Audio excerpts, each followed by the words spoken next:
Bien, alors nous allons poursuivre avec le second intervenant, Oscar Osorio, qui vient de Paris 1, Panthéon-Sorbonne.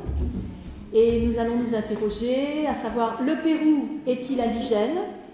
Les mutations de l'image extérieure du Pérou en France pendant la décennie 1920. Vous avez la parole, Oscar. Alors, merci. 25 minutes. Oui, 25 minutes, ok. Merci.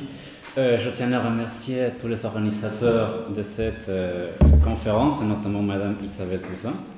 C'est le micro, ça va? Oui, ça va. Ok. Je commence cette petite introduction par une question, que c'est le titre, vous regardez très bien là. Le Pérou est-il indigène? Les images d'un pays d'après la presse française. Quand je dis la presse française, c'est-à-dire les journaux et les hebdomadaires, notamment l'illustration, le miroir aussi. Et la presse française, c'est la presse de gauche, la presse de droite et la presse entre guillemets de centre. Par exemple, la presse de gauche, un journal de gauche, ça serait l'Humanité. Un journal de droite, l'Action française, même si c'est un peu extrême droite, ou le Figaro. Ok? Ouais. C'est que là. Et les Français, ils consomment la presse, hebdomadaire ou journaux, peu importe, et ils ont une certaine image du Pérou d'après l'idéologie, les idées politiques de chaque journal. Avant de commencer tout ça, il faudrait dire que cette présentation, c'est une partie d'un mémoire de Master 2 que j'ai présenté l'année dernière à l'Université Saint-Quentin-en-Yvelines. C'était le deuxième master. Alors, cette recherche, je l'ai fait pendant la pandémie et la quarantaine, la première, donc archives fermées. La seule manière de faire une recherche à l'époque, c'était de consulter les documents sur Internet, notamment Retro News. Si vous ne savez pas le temps de le faire, je vous recommande de le faire. Et Gallica. C'est que là, vous trouvez pas mal de journaux et des hebdomadaires. Le cas de l'illustration n'est pas sur Retro News ou Gallica. Il fallait payer un abonnement à part, donc je l'ai fait pour consulter ces hebdomadaires qui étaient importants. Ce mémoire était divisé en 3 périodes, de 1900 à 1919, ensuite de 1919 à 1930, et finalement 1930 à 1939. Moi, je finis en 1939. Pour cette colloque, je présente seulement la deuxième partie, c'est de 1919 à 1930. Là, vous avez des images et des caricatures, sauf la dernière image sur le Pérou, d'après les journaux français. D'abord, vous voyez très clairement un monsieur bien habillé, en bas vous lisez Sol du Pérou, la monnaie, le sol. Pendant les années 1900 à 1919, les journaux ils présentaient le Pérou d'une manière plutôt, entre guillemets, occidentalisée, si vous voulez dire comme ça. Il faut savoir aussi qu'à l'époque, les photographies n'étaient pas très utilisées dans les journaux. Si vous lisez un journal, par exemple l'Humanité de 1905, vous trouvez quelques illustrations, mais ils ne sont pas trop nombreux. Et les photographies introduites, notamment par les hebdomadaires, comme l'illustration. Ensuite, l'image du Pérou, représenter le Pérou comme une personne, comme un objet, c'est difficile pour les journaux français pendant la première moitié du XXe siècle. Là, la deuxième image, vous voyez par exemple les B, le Pérou quitte la Société des Nations. Vous voyez un Indien, c'est plutôt un Indien de l'Amérique du Nord, des États-Unis, c'est pas un Indien, comme on dirait un Inca entre guillemets. Donc c'est une autre manière d'imaginer le Pérou parce que les Français, les journaux, ils savent très bien qu'au Pérou, il y a des Indiens. Donc un Indien, pour nous, Français à l'époque, c'est ça. C'est pas un autre type d'Indien, donc on ne sait pas. À côté, vous voyez des charros mexicanos, si vous voulez dire comme ça, en train de se battre après la crise de 29 au Pérou. Bon, c'est un autre type d'image du Pérou, la instabilité politique et sociale représentée par ces journaux. Et finalement, on a une timbre des années 30, que ça c'est une autre chose, et ça, je reviendrai tout à la fin. Chaque image provient d'un journal différent. Et c'est très commun dans les journaux de trouver des articles provenant de l'agence Havas. Si vous connaissez l'agence Havas, bon, c'est très important pour l'époque. Et notamment des nouvelles politiques et des nouvelles liées aux catastrophes naturelles, c'est-à-dire les tremblements de terre, les inondations, etc. etc. Il y a pas mal de notices comme ça. Vous lisez là quelques-uns, surtout pour essayer de montrer qu'au Pérou, il y a beaucoup de tremblements de terre, donc c'est une partie de l'image de ce pays, et d'essayer de vendre aussi le journal, parce que, voilà, on consomme ça, c'est une notice assez catastrophe qui nous touche, et les journaux, ils essaient de vendre tout ça aussi. Sont les hebdomadaires, notamment, qui commencent à publier des photos du Pérou. À part les images typiques de la Plaza de Armas ou des cathédrales et des monuments coloniaux, Vous voyez ici une des premières images d'un son hebdomadaire, Le Miroir, de 1920, des Indiens, des gens des Andes en train de jouer de la musique. Et là, vous lisez la description, c'est la même description dans l'hebdomadaire, un curieux festival au vieux pays des Incas. Un curieux festival, on n'a jamais vu ça. On montre ça au lecteur de Miroir, et là, on dit que voilà, c'est quelque chose d'exotique, entre guillemets. Si vous suivez les doctrines de Théodore Svetin, un historien, un sociologue aussi, l'exotisme montré au public, c'est plus ou moins essayer de rencontrer, de comprendre l'autre, les autres, mais à travers nos regards, à travers notre propre jeu, à travers notre pensée et notre idéologie. Et les hebdomadaires comme l'illustration, et là je reviendrai à Montjean encore une fois parce que ça appartient à la période de 1920, et l'hebdomadaire, l'illustration, il commence à montrer l'opéro à travers le regard français aussi, notamment grâce au voyage de Général Montjean à Lima. Et là vous voyez, c'est la même photo, une des photos que vous venez de regarder tout à l'heure, mais montrée par l'illustration. Dans une page énorme comme ça, vous voyez là Montjean au centre, on dirait le héros qui vient libérer le Pérou, mais bon. C'est aussi l'image française. Je ne reviendrai pas aux mêmes idées que l'exposant antérieur vient de dire, parce que ça c'est à répéter la même chose, mais seulement pour vous dire que Montjean, il n'est resté pas seulement à Lima, vous savez, écoutez, récemment, il est parti aussi au centre du Pérou, notamment à Cusco et à Huancayo. Et les journaux, l'hebdomadaire et les journaux en général, en France, ils sont un avis partagé. Les journaux de droite, ils sont plutôt pour ce voyage de Montjean parce que, bon, Montjean, c'est un héros de la France, l'héros de Verdun. Et les journaux de gauche, comme l'Humanité, ils critiquent ce type de voyage parce qu'ils considèrent comme une propagande politique. L'extrême droite, par contre, là vous voyez un extrait, et je cite, de l'Action française de 1929-21. Les journaux de ce pays, le Pérou, ne nous ont à peu près rien sur la France. Voilà, il n'y a rien sur la France au Pérou. C'est informentaire et je me prends souvent à la lecture d'une dépêche à me demander si je dois m'attrister ou me réjouir. Je continue plus pas. Les Péruviens, dans leur enthousiasme et amitié pour la France, sont si mal renseignés sur tout ce qui nous concerne. Ils viennent de célébrer le centenaire de leur indépendance et comparent leur 28 juillet à notre 14 juillet. Partant de la prise de la Bastille, comme si cette émeute avait conservé aux yeux des Français de notre temps le caractère d'horreur de la liberté qu'il y avait donné la Légion républicaine. Bon, vous voyez là clairement que la science française est plutôt contre ce type de propagande. Il est pour la propagande, mais contre la vie comparée des situations différentes à niveau historique et politique. Je continue avec le Pérou. Là, vous voyez encore une fois des images publiées aussi par l'illustration en 1921. Ce n'est pas le voyage de Général Montjean. Je reviendrai à plus tard pour ça parce que c'est assez important pour cette recherche. Mais Montjean n'est pas le seul militaire qui est parti au Pérou pendant la décennie 1920. C'est aussi le cas du commandant Marcel, que vous voyez ici. Il a aussi publié des articles, son récit de voyage, si vous voulez le dire, dans l'illustration. En 1923, le commandant Marcel, il appartenait à la mission militaire française. Petite parenthèse, cette mission militaire française, il était au Pérou présent depuis 1890. Il a connu des crises, etc. Et Marcel, il était en charge aussi d'essayer de renverser cette situation critique. Marcel, il prend sa retraite en 1923, il rentre en France, mais il ne le fait pas par bateau en traversant le Pacifique, Panama. Non, il décide de traverser l'Amazonie pour sortir par le Brésil et après aller en France. Et il publie ce récit sur le Pérou. Et il y a pas mal de choses à vous dire. Là, par exemple, vous voyez des images sur des Indiens de Cajamarca, le nord du Pérou, mais aussi les Indiens de l'Amazonie, que c'est une côté du Pérou qui n'est pas trop connue en France. L'Amazonie, voilà, c'est mystérieux, c'est exotique aussi, plus exotique peut-être que les Andes. Mais Marcel, il est assez étonné, surtout les réjouissements de la population à Iquitos. Là, je cite, « Dès que mon arrivée avait été signalée à Iquitos, la foule s'était portée sur le quai et c'est au milieu d'un immense concours de population que je débarquais à Iquitos. Les accents de la musique militaire n'arrivent pas à couvrir les cris de « Vive la France, vive Verdun ». Marcel, il se considère le représentant de la France en ce moment, donc il est aussi un héros de Verdun. Dans la multitude me saluait, honorant aussi en même modeste personne la grande nation dont j'avais le privilège d'être à cet instant heureux représentant. C'est la première fois en effet qu'on voyait l'uniforme français à Iquitos. C'est l'enthousiasme général, tout le monde est content.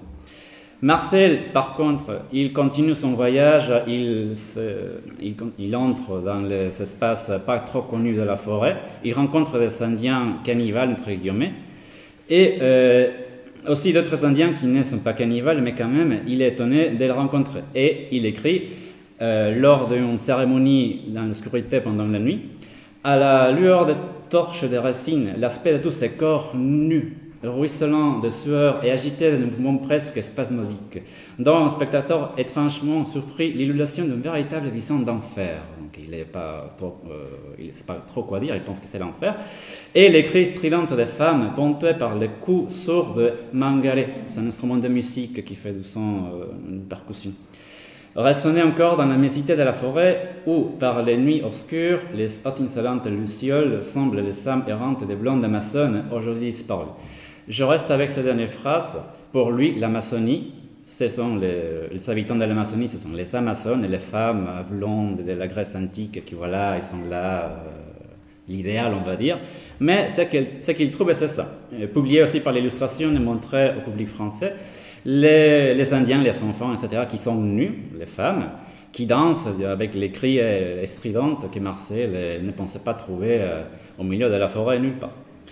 Ce récit a été publié en 1924, a eu un impact considérable pour les lecteurs de l'illustration. Après, ce sera le journal Le Matin et d'autres aussi qui prendront le récit de Mangin pour le publier de manière quotidienne sous une forme d'un feuilleton. Marcel. Et Marcel, il fera aussi des conférences à l'Académie de France. Je reviens à cette image que vous avez regardée tout à l'heure. Le titre, c'est Au Pérou. Il était publié en 1921 lors du voyage de Raoul d'Harcourt et Marguerite d'Harcourt. C'est une famille des époux, les époux d'Harcourt, je dirais comme ça désormais. Et Raoul d'Harcourt, il était entrepreneur, il a été nommé par le ministère des Affaires étrangères français comme représentant de la France et directeur de la France de Muelle d'Arsena del Callao, c'est-à-dire du port du Callao, qui était à l'époque c'était une concession du Pérou à la France. Raoul d'Harcourt, il reste à Lima jusqu'à 1914, après il rentre en France, il est coincé à Paris. Il retourne au Pérou en 1919 avec son épouse Marguerite d'Harcourt et il parcourt le Pérou. Okay.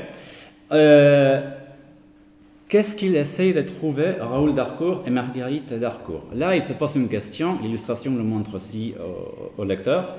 Et voici la question. Quel souvenir indien il subsiste encore que le fanatisme espagnol aura épargné? Dans quelle mesure le progrès européen a-t-il pénétré jusqu'au fond de ces montagnes? C'est-à-dire, ils trouvent la source originale, les Incas. Ils essaient de trouver les Incas.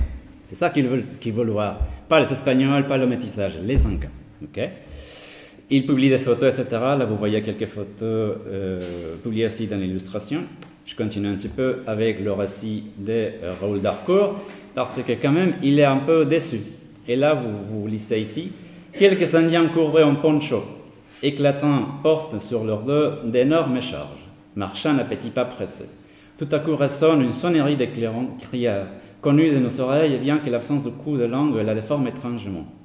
Et il rappelle que les missions militaires françaises ont éduqué ces soldats avancés. Encore une fois, la mission militaire française, dans la pensée des Français. Indiens et Indiennes, ils apportent leur pauvre petit André. Okay, imaginez l'image, le pauvre petit André par terre, et accroupi par terre de chaque côté de la rue. Cette rue, de même que les autres, appartiennent aux gens et aux bêtes. Aucun véhicule ne la traverse jamais. Une femme apportant la criatura, l'enfant, sur le dos dans le carré de l'âne traditionnel, part sur les arcades de la maison d'un air résigné. Que nous voici de l'ancien Pérou. Seul le visage indien et les parties des costumes ne le rappellent. Voilà, il sort dessus, il pense trouver de l'or, mais il trouve du bronze. Alors, on continue un petit peu. Un groupe s'approche, 6 Indiens. 2 portent des reliques, 2 flûtistes, 2 joueurs de tambourin et de bombo, une grosse caisse. Les musiciens passent, la capricieuse ligne mélodique de flûte est soulignée par un rythme obstiné. C'est un air d'Indien pur. Déjà, nous avons entendu bien des mélodies populaires dans ces régions. Elles sont graves et tristes avec les chutes retombantes, où sauvegardes scandées et ponctuées de subtils accents. Il existe tout un folklore riche et vivant qu'il faut se hâter de fixer avant qu'il ne disparaisse à jamais. C'est-à-dire pour eux, Raoul et Marguerite d'Harcourt, le vrai Pérou est représenté par la musique. La musique qu'ils viennent d'écouter au Pérou, à Cusco, là, en parcourant les rues, etc. Bon, c'est une manière aussi de combler le vide qu'ils pensaient trouver. Et dans ses recherches de ces deux personnages, il rentre à Lima et il trouve ce monsieur-là, Daniel Alomía Robles. Lui, il est un Péruvien, un compositeur de musique, on va dire, folklorique, entre guillemets, à l'époque. Il avait travaillé avec des musiciens péruviens à l'époque, notamment M. Rebagliategui, c'était un chanteur d'opéra. Et il travaillait aussi avec des journalistes, notamment Boudin, M. Boudin, je ne trouve pas le nom maintenant, M. Boudin, un descendant de français probablement. Avec M. Boudin, ils ont composé El Condor Pasa. C'est une mélodie autochtone, entre guillemets. Si vous savez écouter Paul Simon, If I Could, en anglais, ça, Paul Simon, il a pris en quelque sorte le Condor Pasa pour faire son mélodie. Mais bon, les époux d'Harcourt, ils rencontrent Alomía Robles et il s'écrit aussi cet article publié, dans ce cas-là pas dans un hebdomadaire, mais dans un journal académique qui sera après repris par les journaux. Lui, Alomía Robles, c'est un serrano. J'entends par là qu'il vient de son pays et qu'il a passé son enfance dans les hautes vallées andines, entre Huánuco et Jauja. Robles, grâce à sa bonne mémoire musicale, nota des chants indiens en harmonisant quelques-uns et en incorporant des autres. Il voulait bien nous faire entendre au piano quelques-uns des airs qu'il avait transcrits. Leur réelle beauté, jointe à leur caractère très spécial, nous attira vivement. Mais quand nous demandâmes à Robles de lire et d'étudier son recueil de chants, il nous fut opposé. Non un refus, mais des réponses dilatoires, de mañana, de pasado mañana, qui aboutirent pratiquement à la porte fermée. La coopération de Robles était impossible. Soit nous nous passerons de lui, nous en savions assez, la musique indienne existait, elle était bien vivante, pleine d'intérêt, nous n'avions qu'à travailler par nous-mêmes. Voilà les Français qui racontent Robles, le Péruvien qui ne veut pas les aider, mais les Français, parce qu'ils sont Français, ils commencent à faire leurs choses par eux-mêmes. Okay? Et produit de cette recherche, les époux d'Harcourt, ils vont finir pour recueillir de la musique préhispanique, entre guillemets. Alors, j'ai essayé de trouver les mélodies de cette musique. Les seules choses que j'ai trouvées dans les journaux en général, ce sont les partitures, pas la musique elle-même. C'est-à-dire, je ne sais pas comment la musique sonne à l'époque, il faudra faire des recherches plus détaillées là-dessus, parce que c'est intéressant de voir si c'est vraiment une musique préhispanique, métissée, coloniale, etc. Là, je ne peux pas le répondre, mais c'est quand même intéressant de le savoir après. Et voilà, et là vous voyez que le quotidien, le journal, après le retour de Sapou d'Harcourt en France, il commence à faire ces spectacles. Notamment, ils vont travailler avec Ninon Villon, une chanteuse française à l'époque. Et ils feront beaucoup de spectacles, notamment au Vieux-Colombier. Là, vous voyez ici, en 1923, il était réservé à la musique musicale au cours d'un concert donné dans la salle du théâtre Vieux-Colombier. Il nous révélait une des plus hausses intéressantes entre toutes les nouveautés de l'année. Il s'agit de l'importante collection de chants péruviens, recueillis durant un long séjour au Pérou par Monsieur et Madame Raoul d'Harcourt. Certains de ces chants remontent à une haute antiquité, ainsi qu'en témoigne la constitution d'effectifs de l'échelle. Et voilà, c'est un boom, un succès, quelque chose de nouvel à l'époque en France. Mais ce n'est pas la seule chose à l'époque en 1920, pendant la décennie de 1920 et les années 20.